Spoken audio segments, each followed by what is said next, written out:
అందరికీ జై శ్రీరామ్. తులసి చందు ఈ మధ్యలో పాపులర్ అయినటువంటి జర్నలిస్టు. రెండు తెలుగు రాష్ట్రాల్లో తులసి చందు అంటే తెలియని వాళ్ళు లేరు. కాకపోతే 3 రోజుల కింద ఆసక్తికరమైన వీడియో అప్లోడ్ చేయడం జరిగింది. అటు deputy CM Pawan Kalyan, AP ముఖ్యమంత్రి, ఇటు తెలంగాణ సీఎం రేవంత్ రెడ్డి మీద వీళ్ళిద్దరినీ కవర్ చేస్తూ ఒక వీడియో, ఏదైతే హరిహర వీరమల్లు గురించి ఈమె ఒక వీడియో చేయడం జరిగింది. దానికి ముందు శ్రీకాళహస్తి గురించి కూడా ఒక వీడియో చేయడం జరిగింది. ఆ వీడియోతోటే నేను ఏమంటున్నా అంటే, ఒక జర్నలిస్టు ఒకే వర్గానికి, ఒక పార్టీకి పరిమితం కాకూడదు. కానీ తులసి చంద్ ఎందుకో వైసీపీకి సంబంధించి ఓన్లీ వైసీపీ మట్టుకు క్షేమం కోరుతూ మిగతా అందరినీ ఖచ్చితంగా ప్రశ్నిస్తూ మాట్లాడుతుందేమో అని నేను కాదు, ప్రజలు కూడా మాట్లాడుతున్నారు. హరిహర వీరమల్లు మీద వాళ్ళు టికెట్ల రేట్లు, ఏదైతే తెలంగాణ ప్రభుత్వం ఇచ్చినటువంటి బెనిఫిట్ షోలు, టికెట్ల రేట్లు, అలాగే అటు ఆంధ్రప్రదేశ్ ప్రభుత్వం, 2 ప్రభుత్వాలు బెనిఫిట్ షోలు, టికెట్ల రేట్లు పెంచడంతో తులసి చందు గట్టిగా ప్రశ్నించింది. ఆ ప్రశ్నకు ఒక పబ్లిక్ సామాన్య వ్యక్తి ఇచ్చినటువంటి ఒక ఏంటంటే దానికి ఆన్సర్ తులసి చందుకు సూటిగా ఈ ప్రశ్న చేయడం జరిగింది. ఆ ప్రశ్న ఎక్కడో కాదు, ఆమె వీడియో కిందనే. మీకు ఆ కామెంట్ ఉందో ఇప్పుడు చూపిస్తా, ఒకసారి చూడుర్రి. అయ్యో, సంక్రాంతి వచ్చిందంటే బస్సు టికెట్ రేట్లు పెంచుతారు, అవసరాన్ని బట్టి రైలు టికెట్లు రేట్లు పెంచుతారు, సినిమా స్థాయిని బట్టి సినిమా టికెట్లు రేట్లు కూడా పెంచుకోవచ్చు, దాంట్లో తప్పేముందని ఒక సామాజికమైన మనిషి, అంటే మామూలు మనిషి ఇక్కడ కామెంట్ చేయడం జరిగింది.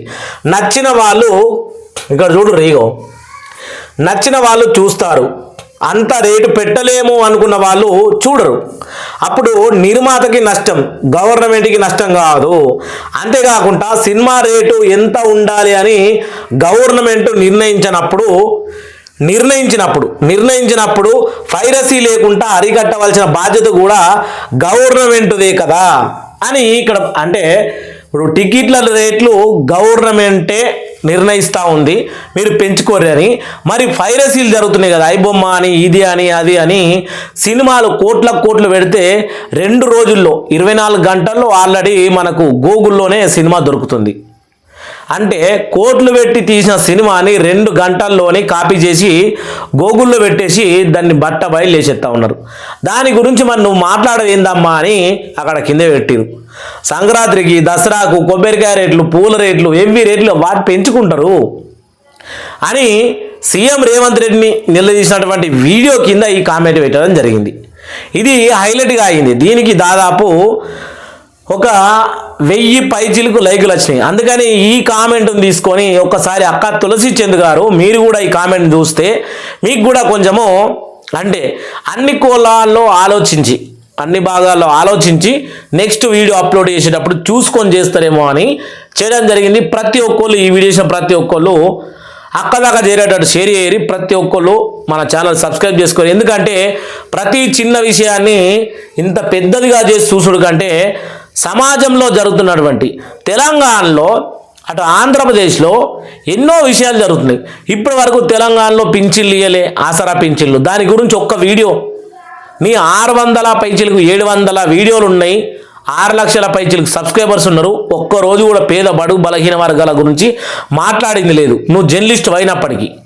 సరే, ఆంధ్రప్రదేశ్లో ఇప్పటికీ పింఛన్లు కూడా కూటమి ప్రభుత్వం కూడా కొన్ని పేద బడుగు బలహీన వర్గాలకు ఇంకా కొన్ని వెనుకబడుతూనే ఉన్నాయి.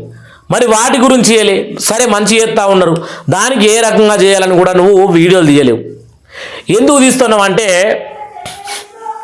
కాంట్రవర్సీ వీడియోలు తీయడం వల్ల పబ్లిక్ తోటి నీకు వ్యూస్ రావడము, అంతేగాని సమాజానికి ఉపయోగపడే వీడియోలు తీయక్క. నువ్వు కూడా చాలామందిలో లెక్క వైసీపీ బ్యాచ్లో కలవకు. ఒక జర్నలిస్ట్ అంటే ప్రశ్నించే హక్కు మన దగ్గర ఉంది అని అర్థం, దాన్ని ఖరాబ్ చేయకు. ఓకే, అందరికీ జై శ్రీరామ్, జై శ్రీరామ్. Please subscribe.